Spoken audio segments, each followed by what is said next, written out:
What's going on, everybody? Welcome back to another video. This is the car that you see the most on this channel. This is the Accord, well, my Accord, but it's the Accord that's either the most hated generation, the most generation that people are neutral about, or someone like me that went ahead and bought it. There's various reasons for anybody that is going out to buy an Accord. One could be, hey, they do like this car because it's a perspective, right? Second, they just needed a new car and they knew that either they're going to go for a Toyota Camry or they're going to go for a Honda Accord based on the historic reliability of these two sedans in the segment, regardless of whatever is offered by either Hyundai, Kia, Nissan, any other brand that I might be forgetting that is brought in the comparison within this segment. My reason, well, one, today we're going to talk about the design. We're going to zonk it, be it good, bad, ugly. It's my car, but that doesn't mean that, people can not call it ugly. Call it ugly all you want. It's just a car. I'm going to get rid of it in the next 7-8 years. It doesn't matter. Let's call it ugly together if it's that, but let's also identify the fact that this is not something that people wake up one day and they're like, oh my God, I'm going to go buy a Honda Accord because it's the coolest car. I'm going to be the coolest person ever on this planet when I drive Accord. It's not that, right? And it's not that serious, to be honest. So let's zonk it together. It doesn't matter. 2, I will actually show you the paperwork of the car that I had always wanted, which I did book, and then I canceled it, and I was like, you know what? I'm just going to go with the Accord because I can't take the stress.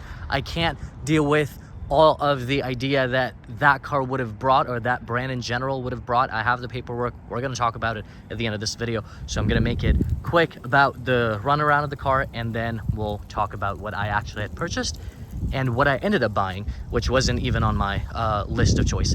Frankly, I didn't even test drive the Accord before buying the Accord because I was just like, you know what? I've lived with it for the last 8 years. It's still going to bring back the reliability. It's going to give me something new, which is 1, the design, 2, a little more technology. I'd be fine for the next 7-8 years. Front gets a lot of zonk. People say, hey, it's like a Ford Taurus. Personally speaking, Ford Taurus, for me, never really got that much attention because it was mostly I would see in a police interceptor car. But Taurus, I could see why people can say that simply because the way the grille kind of caves in, like that, hexagonal kind of shape, whatever that is. But Taurus is more of a beefier sedan. 1, it's 2, it rides a little higher. I personally don't exactly see it, but sure, if you want to resonate it, no problem. My own personal zonk is onto the side, and I'll talk about it as we move around. But let's talk about rest of the front. By definition, I would call it simple. By definition, I would also call it bland. But it doesn't get as bland as a Tesla Model 3, right? That car, in fact, the Tesla Model 3 was about $5,000-$6,000 cheaper with the federal rebate if you compare it. Why didn't I go for it? I lived with a Tesla for about 3.5 weeks in Arizona. I didn't really care for that car. I drove it, I kept it, it was my daily for 3.5 weeks. A Model 3 dual motor, not the performance, but regular. I like this more. It offers me more, and I sit inside my car more than I'm outside. So this one has stuff that I could do in the interior or look at. That was part of the reason I'm not zonking Tesla. If you folks, and I'm not comparing this one to Tesla for the rest of the audience. That was in my account that, hey, I'm just gonna go with something that offers me a little more activity on the inside and things I can look at, and it's just not a bland looking car overall.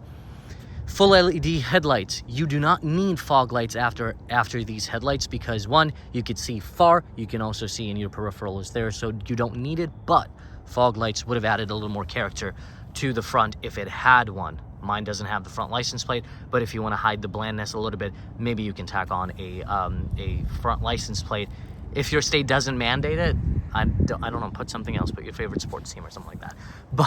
But that would help you minimize the front if you really wanted an Accord and you feel like, hey, this is the front that I don't want, but I like the rest of the car.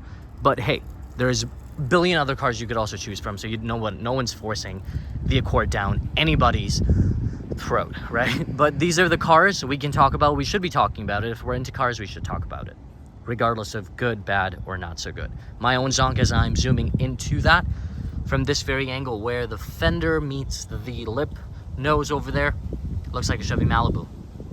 You still see them on the road. I'm talking about the generation from like 2017 or 16 onwards there. Also, the Touring wheel design. Yes, to me, Sometimes it does look like a Chevy Malibu, like the RS trim or whatever the trims are in Chevys. I love Chevys for their trucks or body-on-frame trucks, but not so much for sedans. However, I could see that. Off to the side, I absolutely love the cleanliness of the side. Only one crease running from the fender, fading away as it goes or touches into the rear lights over there. Doesn't have Batman, Superman looking like creases, no rectangular lines and things like that. You could decide what brand I'm talking about, but I like the front or the side profile of the Accord. Be it mine or be it not mine, I think overall, universally speaking, it's a clean side. There's nothing that I have to complain about. The back, I turned the lights on and everything so we can also see it in the nighttime, and the car I think is running on econ mode, so just watch if the engine kicks in at some point. The back, I love the back of this car. This is where I can use the word love, but it's subjective, so you folks, somebody might not like it, and that's totally okay. In every trim, I've mentioned this multiple times, I'll mention it again, the back would look identical except the indicators for all other trims except Touring get cut off here. So if I were to lift the gate, do not mind the trunk, it's got stuff in it. This is how the indicator would look like. Simply put, in all the other trim levels except the Touring model. If I shut the trunk here, we come around the back, all the other trim levels will look the same with the lights meeting at the Honda emblem right here, which you don't see, which is blacked out. I think they kind of went back to like the 1980s where the Honda emblem was smaller, recessed, but I think it could have been up here, and if I were to black it out, it would rise to prominence a little more, but overall, I think it's not bad. And as one of my viewers pointed out, this is the spoiler that I added on as an accessory from Honda, but it does not look the same as it does on the Sport and Sport L by factory. I do like those trim levels spoiler more, but I kind of wanted the spoiler simply for the black contrast and to give it a little aggressive look, especially to compensate for the front, right?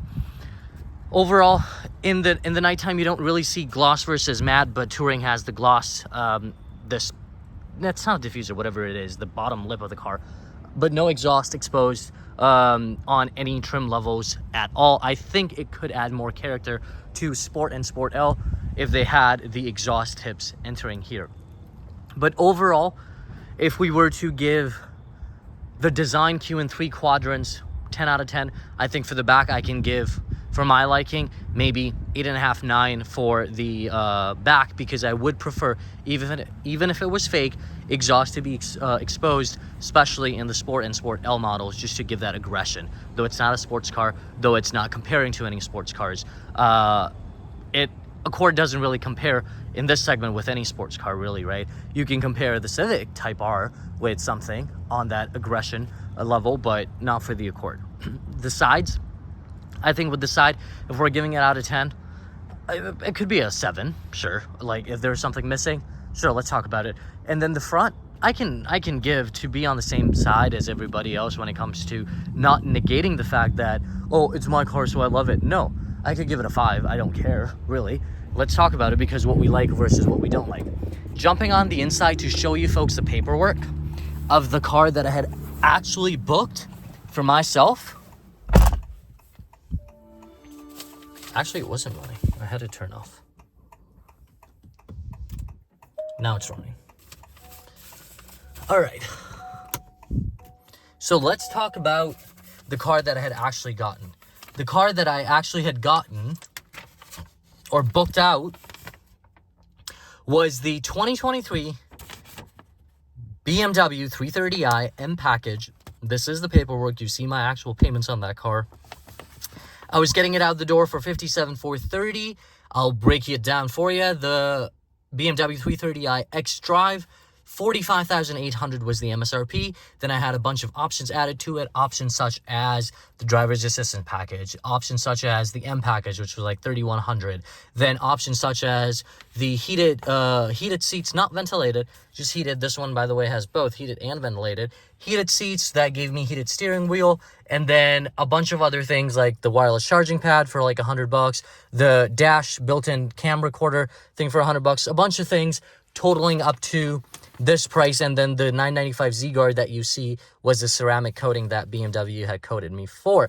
Why didn't I go for this car? One, I never owned a German car. That was my biggest fear because I hear good things about it versus, also the fact that you have to put immense amount of maintenance in those cars simply with age and what have you, and the closer they get 200,000 miles, they don't really stay the cars that you can just pass on to your little brother or little sister and they can drive without a stress or you having to worry about it. Unlike these cars where you can do that and they can take it for another, at least 70,000 miles, if not 100. But these can certainly go through that as well. What did I lose for not going with a BMW? I'm not comparing a BMW 330i to a Honda Accord. I lost the fun because, as BMW claims, ultimate driving machine. So I lost the fun part, but that's okay because, like I say, what I gained here is a stress-free driving experience, a stress-free car to maintain. Basically, I gained what I should have gained at this point because, like I said, I can only afford one toy at a time along with the family that, when you're supporting a family, I got to have my priorities that way. So my priority was, yes, I wanted to switch out my 8-year-old Accord with something more newer, something that offered me slightly different things. And in this case, like I said, I didn't even test drive the Accord. I was just like, you know what? I'm just going to go for it. I did test drive Genesis G70. I did test drive Lexus IS350 F Sport. Not the handling, but the F Sport. Lexus still not taking the orders for what I would build, at least at that time. So they were like, hey, we have these in the showroom, or what we get from the production line is what you get, and the MSRP was stickering in at like 62, so on and so forth.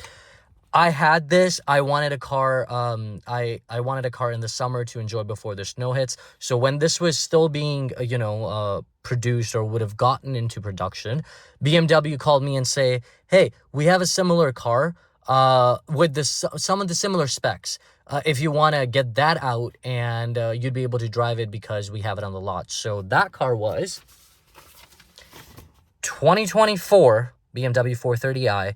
Also with them packaged. This is the pricing they gave me on this. So he said I can come very close to it. You could see it was 59,414 there. And my remarks from that was simply that I was comparing. You could see 59 minus 57.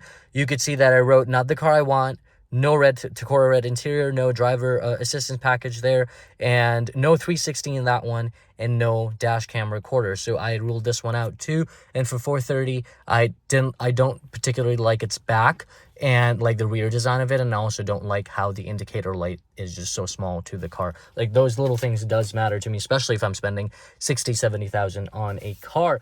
My budget I had set out for the new car was about 60,000. I wanted to stay under that, but I also had to keep in consideration the cost of ownership. So with the interest rate that BMW was offering and what have you to me, it didn't make sense because a $60,000 car would have ended up being like 75 or something like that. So, and then you add the depreciation by the time it's paid off, and then the ongoing maintenance once it's out of warranty. I was like, what is this car going to do? Just take away all my money? So at the end of the day, is it more important for me to drive a fun car but have no money to, live the kind of life I want to live, versus drive a reasonable car that, is still giving me good tech. It still is my daily, and I can enjoy that for the next 7-8 years and pass it on, and that person can still enjoy this car for what it offers, just like how my 2016 did. When I went to the Honda dealership, I first wanted the Sport L trim level because I thought it takes off everything. But when on the inside, when I looked, even from the outside, like integrated turn signals and this, that, those became important simply because I didn't question Honda's reliability. I was driving a Honda. I had those things. So if I go for another one, if I'm not getting more, I definitely don't want to be stripped away from what I had in my EX of then, right? So this was the price of the Sport L, if you can see. The altogether out the door was $37,423 was the out the door price of that. Unlike this one, which started at $39,000. So with the budget I had, with the car that I had initially booked, but then ultimately going with the Accord, I still, with the budget that I had set, I still was under that too. It still is an upgrade from what I was driving. And I truly, knock on wood, the reliability factor comes into play, and the fact that, I don't have to stress about not knowing what I'm getting myself into, because also maybe because, hey, I never really had German cars, or never really, owned a BMW or an Audi or a Mercedes. So that hesitation was there, and I just couldn't pull a trigger on it. I wanted a brand new car. I didn't want a used BMW. A used BMW 330i 2022 model year 2, I could have gotten easily out the door for $37,000. In fact, there was one parked somewhere in Tennessee that I spoke to. It was M package. Everything that car had were the specs that I wanted. Out the door price they gave me, fair cash value type of thing that they did, it was $38,275 some dollars. So it was totally fine, and they were ready to ship. I would have flown there. I would have checked out the car, drove the car back to Tennessee, and from Chicago was about 8.5 hours drive. Nashville. So, but I didn't want a used German car. As fun as they are, as amazing as they are, they do also come, bring some other things with it that goes on with the stress that a driver might have to take on for it. If you have a BMW, absolutely great cars. You probably love them more than anything, and that's valid because those cars are meant for fun. They give driver all the power, whereas these cars, they take away all the power from the driver, and they are like, no, this is what I'm going to let you do, and this is what you're going to do because you're just buying me for your daily commute, to haul your family, to haul yourself, and, put less money in me, but I'll still give you a peaceful ride, comfortable ride, and, keep your money in your pocket unless, you do something crazy stupid and you have to spend that much money. But anyways, thank you for coming to this TED Talk. I wanted to explain as to, hey, the reason I went with the Accord, which was never in my radar to begin with, was simply the historic or the history that it had with me. And of course, Honda gave me a really good price on the interest rate. Their lowest that they had offered, it was actually better than that too, simply because I had history with Honda from the previous Accord, so I had no reason not to. And I'm still getting a lot of nice little flary things and gadgets, and the driving experience is completely different compared to my previous 2016 EX. So overall, did I make a good decision for myself? Absolutely. But does this mean that showing Accord or bringing Accord's video of 11 Gen means that, hey, this is the best car you can buy? Absolutely not. There's a billion other cars. Whatever your pocket allows, go ahead, do that. Live your life. Everybody, take care. Thank you for watching. Thank you for listening. I'll come back with another video. Until then, take care. Have a great night.